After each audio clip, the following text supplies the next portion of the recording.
are docking at Facebook, LinkedIn, and YouTube. Welcome to Creative on Purpose, conversations about making a better living and a bigger impact by defining, developing, and delivering the difference only you can make in the second half of life. I'm your host, Scott Perry, Encore Life Coach and author of The Art of Encore Living. Ready to play your game and live your legacy? Visit creativeonpurpose.com to get started right now. Let's meet today's guest. Jessica, welcome to the broadcast. Please tell everyone who you are, what you're up to these days, and where can they go to learn more about you and the difference you're making. Well, thank you for having me. My name is Jessica Abel, and I am an indie cartoonist and author and teacher. I've been teaching art school for 25 years or so, and I'm a coach for creatives, both on the side of trying to help people really focus on the work that does make a difference, like you talk about, and make sure that work happens in the world, and also building sustainable and sustaining creative businesses. And you can find me at jessicaabel.com. Just right down below. So that's I love the way that there's some alignment and intersection between the work that we do. I don't know what your experience is like, but I know for myself, I didn't wake up when I was 9 years old and say, you know what I'm going to do when I grow up. I'm gonna start a business called Creative on Purpose, and I'm going to help people define the difference only they can make and turn it into sustainable businesses. So but I'm not going to bore you with my story, but I would very much be very interested in hearing your story. So how did you come to be doing the work that you're doing? Okay, so I started making comics when I was I was in college basically, and then started as making mini comics and publishing mini comics, being like photocopied, like self-published, literally photocopied comics when I was in my early 20s. And that turned into making comics with Fantagraphics books for a while. And then I started publishing with mainstream New York publishers, Pantheon, whatever. So I have a number of graphic novels, a couple of textbooks about making comics. Meanwhile, started teaching along there and have been doing that all along. Currently, I'm the chair of the illustration department at the Pennsylvania Academy of the Fine Arts and teach there.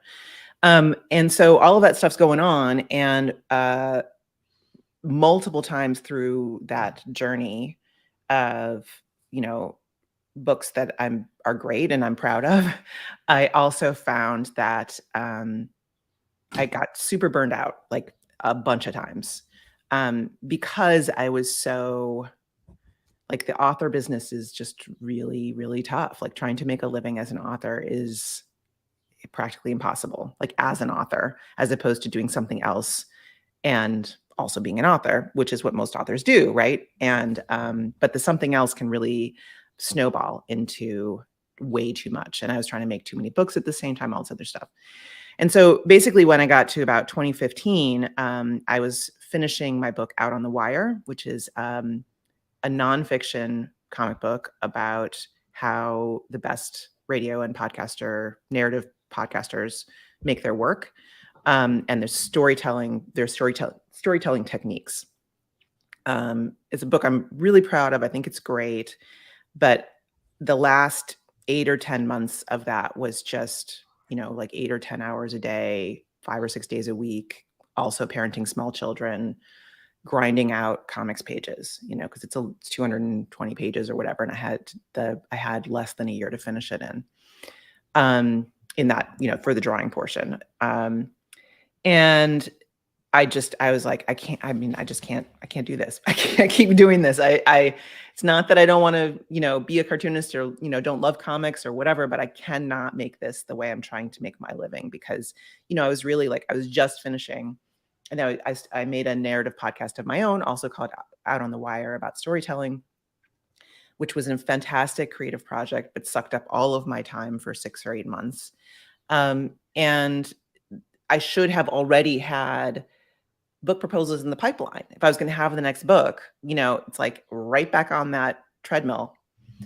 And so through the process of creating the podcast Out on the Wire, it's a narrative podcast. So it's fully scripted, fully, scored, all that stuff. but it was also kind of a hybrid where there was, I also appended interview sections to the end of the episodes where I would then talk to somebody about one of the issues that came up in the episode. We had interstitial episodes that were workshop episodes where so there was a pedagogical angle to it. So each episode has a lesson about storytelling. And then the challenge is like, try this. And then we had an online group where people could post their work. We would choose people from the group, have them on to a podcast episode, talk to them about what they were doing, and then, go on from there. So we had this online group that was growing. The book, this is right around the release of the book, and it had a lot of press and people were really talking about it. The podcast this was, early podcast days in some ways. So not as hard as it would be now, but we got into new and notable for a couple of weeks, and we were like really getting a lot of traction. So the group was pretty vibrant. It wasn't huge, but it was, I don't know, 800 or 900 people or something like that. And as I'm thinking about like what are my next steps going to be, I basically surveyed the group and I'm like, what can I make for you guys? Like, what can I do here? And I had an email list as well, and I asked there as well. And I really expected, because I'm immersed in storytelling. I mean, this is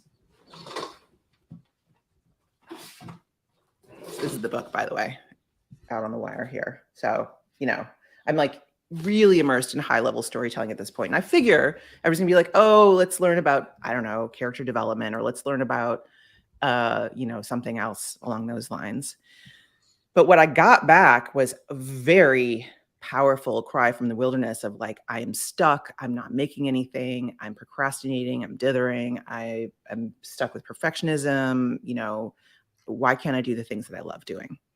And as somebody who had at that point, created like, I don't know, 10 books and like a bunch of other stuff. And, I know how to get big projects done. I always ended up putting myself in charge of, collaborative groups because I was like the only one who could make it happen. So I launched a very small pilot of a course that became the Creative Focus Workshop, which is still something that I have and continue to do. And has evolved a ton from there, obviously. But it was a little email, course where I just sent stuff out an email for a week.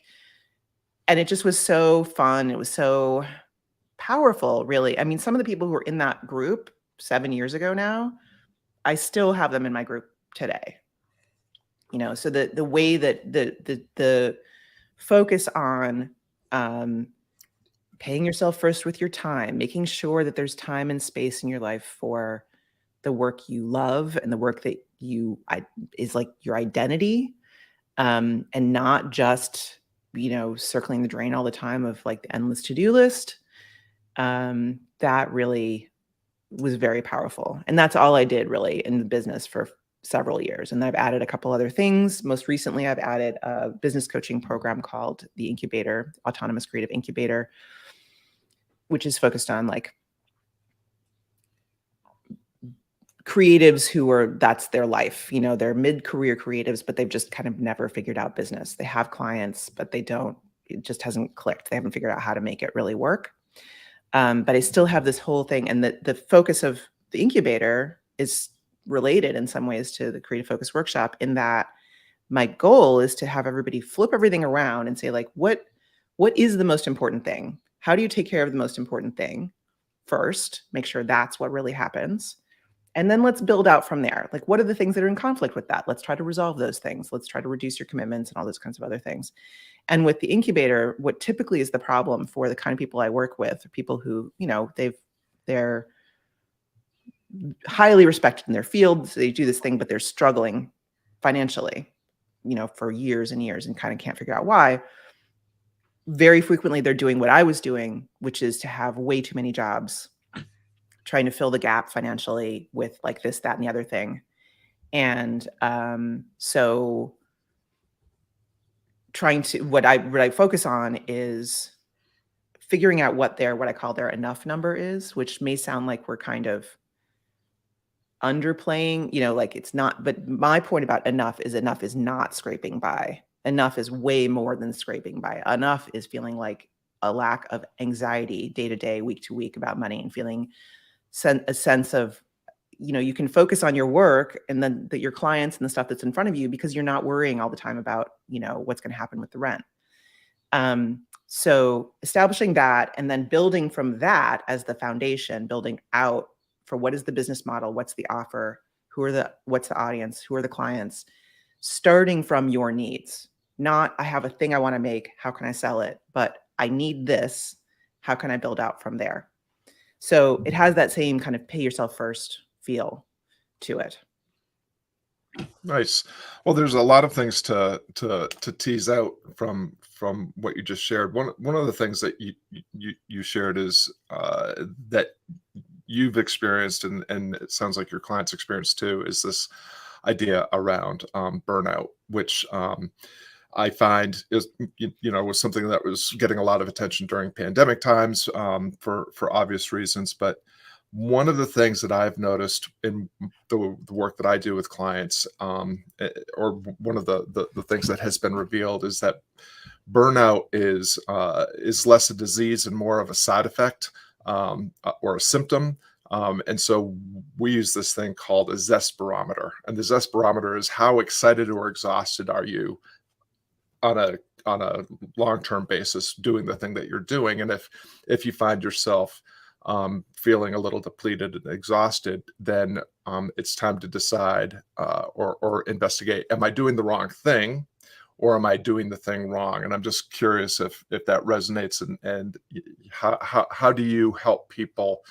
Because I love what you were saying about define what they really want, define the essential steps or strategy that's going to get them there. Mm-hmm. And so it sounds like those two ideas kind of go together. Like if you don't know exactly where you're going, well, then any ship can take you there, as opposed to having a point on the horizon that you're not completely attached to. Because I think you can get exhausted by putting the blinders on and grinding your way towards a destination that actually was not your best.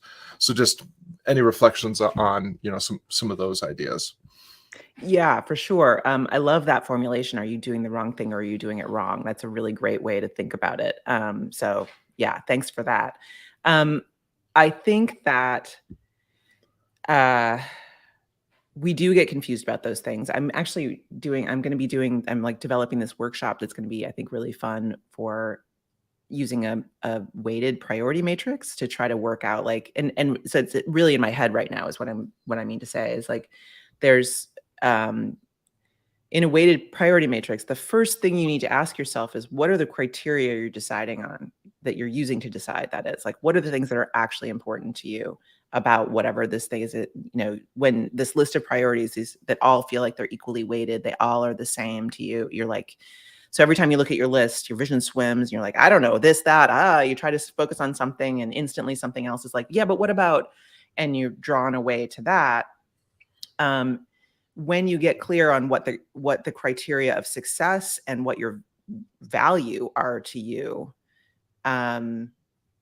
specifically to you, again, starting from your own needs, your own framework, then you can essentially just rate the ideas, the project on that basis, and things will rise to the top. I've used this twice in the last week in my own life. And I forgot about it for a while. And I was like, why am I doing this for other people and not for myself? So I did 2 priority matrices about big decisions I needed to make. And it was immensely helpful because once you know that you're deciding based on the criteria that actually matter to you, you can trust that. You can really trust that decision that it is the right thing. And that self-trust is what allows us, I think, to it's what allows us to focus and move forward, and also, most importantly, to say no to other things. Because the main thing is we're just really overcommitted, and there are only so many minutes in our lives, and we have to make choices about those things. If you're not able to make those choices, you're going to be screwed one way or another. Well, I love that because I think that the clarity is less a destination and more of a path or a process. And so, but when you have to start with some sort of idea of where you're heading, and I love that idea that you wove in of trusting yourself, because one of my favorite quotes of all time comes from Goethe, which is, "As soon as you trust yourself, you will know how to live." And so often, you know, I think I, I think that almost for myself and almost everyone I've worked with, the biggest challenge that we need to get over first is our own inner dialogue around our own worthiness, Mhm. and that. But when we have a goal that we're heading toward that is not just for us, so like I don't, I prefer not to frame goals around a money number or a productivity number or anything. Like for me, um, remuneration and status and the things that we usually chase, fame and fortune. That's what we're taught to chase. That's the pursuit of happiness, right? Um, those are more often side effects of doing the thing that you should be doing, and doing it, making sure that you're doing it well enough every day, and the fame and the fortune become kind of naturally occurring side effects along with purpose and passion, and these things become renewable resources you can start to bake back in. So I love that, but you also hit on something that I think is extraordinarily important, which is getting to what we want, and getting there with the least amount of risk, with the least amount of effort, and the most amount of possibility is more a process of pruning and saying no than it is a process of fertilizing and saying yes. So I'd be curious if you have any insights or any other kind of hacks or principles that you use for, like, how do you hold something up and say, am I saying yes to this or am I saying no to this? Well, I'll get to that in a second, but first I wanted to give you a yes and, which is yes, I think it is true that money goals can be distracting and are not necessarily the real thing. But I do know that with the population I tend to work with a lot, which is people who they went to art school or liberal arts school and they're doing something really creative and they do spend their time pursuing that thing. And it does not turn into money magically. They don't somehow end in because that's the expectation, I think. And I think that you're saying something slightly different, but I think that it's really easy to misread what you said as, it's all fine. Like it's whatever, like you'll get there, everything will happen in the way it should happen. That's what artists and writers and other creatives believe. They believe that if they just keep working on the thing itself, that somehow a stable middle class living will result from that. And it will not. Like that does not happen. You have to have strategy around, especially pricing to make sure that, the amount of time you're putting into something is something that you're getting paid for that and not just putting into the project itself, but all of the work of your business and your life needs to be priced into each offer, each exchange. And for people who are working solo or in very small businesses, mostly people need to be working with individual clients, or like, individual businesses, few clients at high pricing. And it, there, there's a narrow band really of where doing creative work and finding an audience that can pay the prices that you need them to pay, Mhm. um, that those things match up. And so I really like in my coaching and the way that I write and everything, I put a lot of emphasis on this and like it's not your fault that you don't know this stuff. It's not your fault that you don't know how to design a business model that can potentially provide sufficiently for you and your family and more than sufficiently, abundantly. Nobody talks about this. Nobody told you that there are pieces that go into that. There's strategy behind it, and that the strategy is doable by anybody who's a just normal, everyday, smart, creative person. But it is important to have that strategy because if you just go into it like it's all going to be fine and like, law of attraction, if I do something really great, everybody will show up. Does not happen that way. Does not. I just really, really feel that strongly. And it's so important. And I think that that's not what you were saying. But again, as I said, I think that people can easily misread the way you were saying that as like reinforcement of that dream, that somehow if I just get good enough at this and do it for long enough, that magically everything's just going to happen for me. And that's essentially what I believed before I started my business. I was like, somehow this is all going to fall into place and I'm going to start making enough money that I can slow down and focus on a book at a time and, work a normal number of hours and it's all going to be good. And that just was not happening and would never happen under those circumstances that I was in. Yeah, no, I appreciate you highlighting that, and my approach is, if you are going to be a responsible creative, responsible to yourself, responsible to the people that you're responsible to responsible to your financial obligations to others, and responsible to the audience that you serve, you really have to take care of. I mean, it's still pretty basic. There's three things you have to have. You have to have an offer, an art, Mhm. whatever it is, that is irresistible to an Mhm. audience that is specific, identifiable, and eager for the thing that you are offering.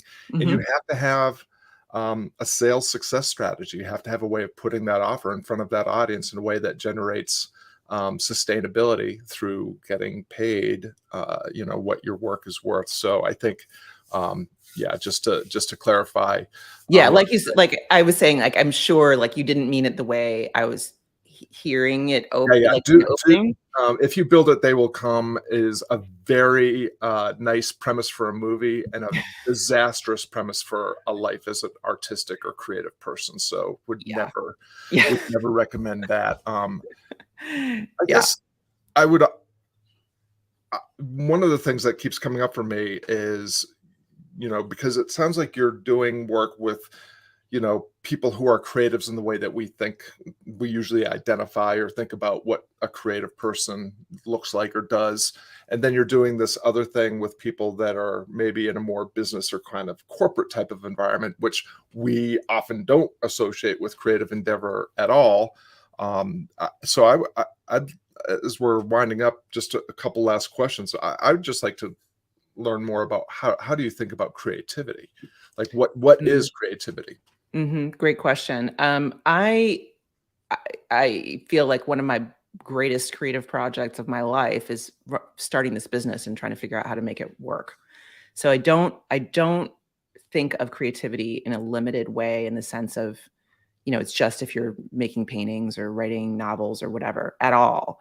I think that's very human impulse. It's in everybody. And entrepreneurialism is a very strong expression of creativity. It's a thing you want to create in the world. And so the people that I work with in general, well, not in general, the people I work with, they're trying to do something um, that's on nobody's agenda but their own. They're trying to make something big and not or small. Just they're trying to make things that are on their own account, self-generated work that is not. There's no deadline for it. There's no, you know, there's no reason it should exist. And this is that gets back to the self-trust thing. There's no reason it should exist except that they want it to exist. Which isn't to say that you can't be creative within the structure of a job or whatever. You can, you absolutely can.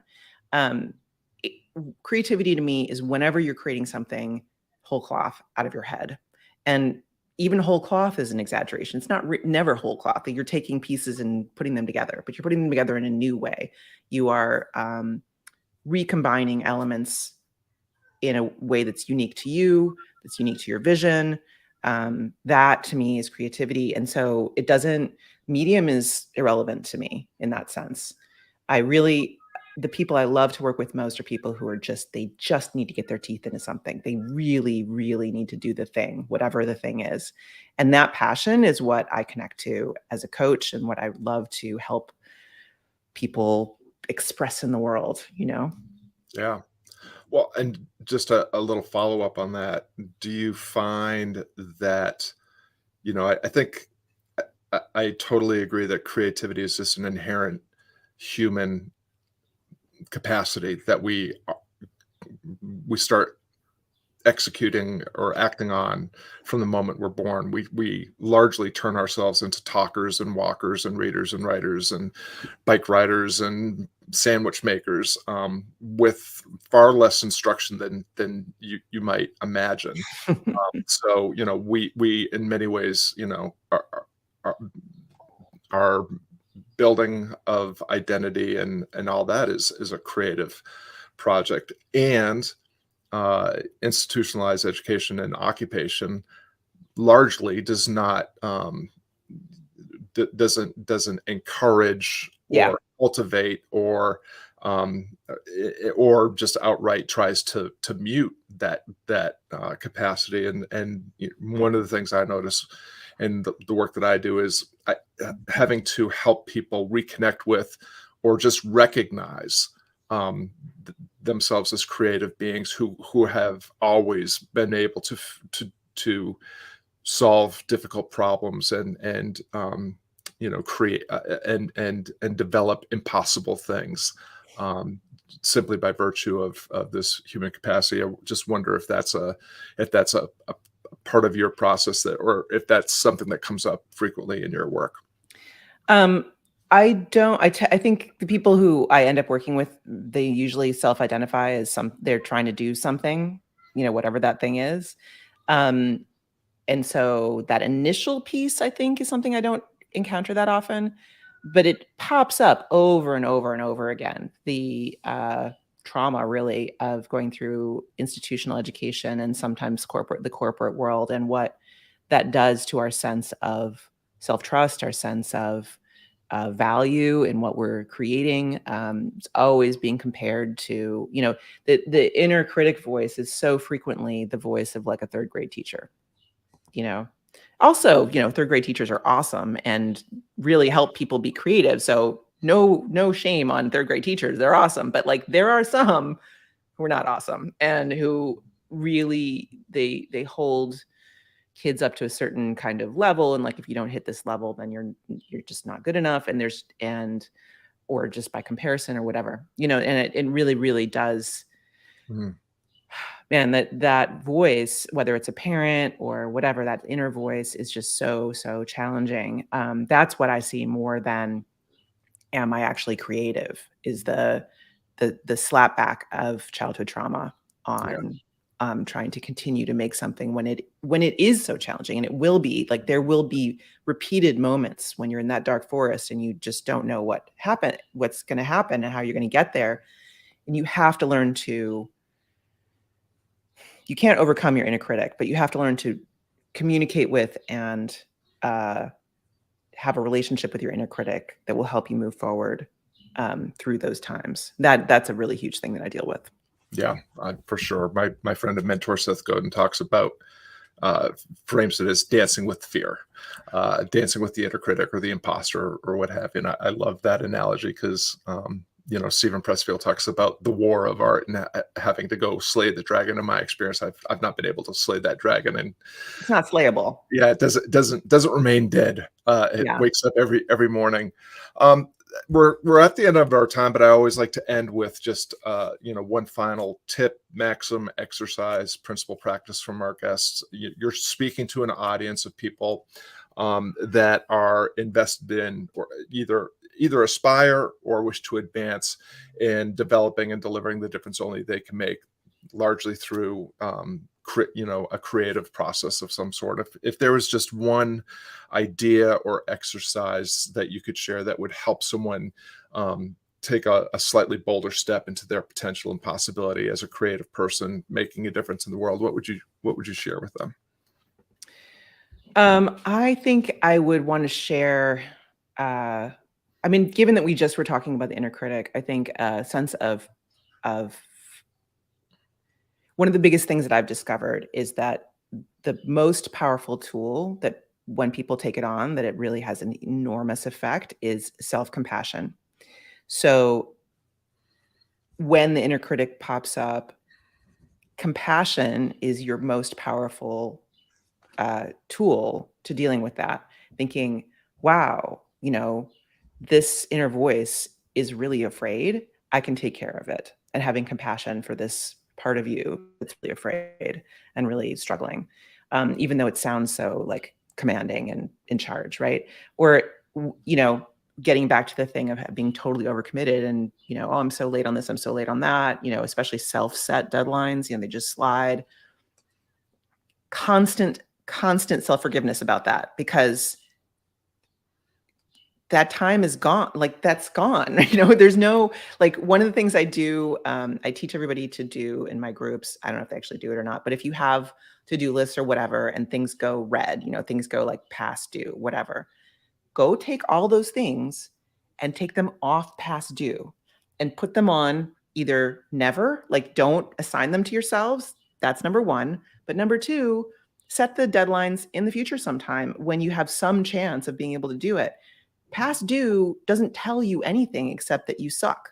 So don't, don't let yourself tell yourself that every single time you look at your project management software. It's irrelevant and it does not help. All it does is sets you up for in a shame spiral where whenever you look at that thing, all you want to do is run away screaming. That doesn't help you do the thing. If you want to do the thing, get it out of a shame relationship by deep and continuous self-forgiveness about whatever you thought was going to happen and didn't happen, because life is life and you're a human being. I love it. Yeah. Shame is an invitation you do not have to accept, for sure. Want to thank everyone for tuning in. Jessica and I really appreciate the gift of your time and attention. We hope today's broadcast motivates you to take a bolder step into possibility, to keep going with defining, developing, and delivering the difference only you can make. You can visit creativeonpurpose.com. And if you're watching on social media or YouTube, leave a comment, share a question, or just simply share your biggest takeaway from this conversation. If you're listening as a podcast, please leave us a 5-star review. It helps more of the right people collide with the content, these conversations, and the nuggets that are being shared by our guests. Now, take the insight and inspiration from this conversation and go play your game all in and full out. Jessica, Abel, thank you so much for the gift of your wisdom and time today. Thanks for having me. It's been really great.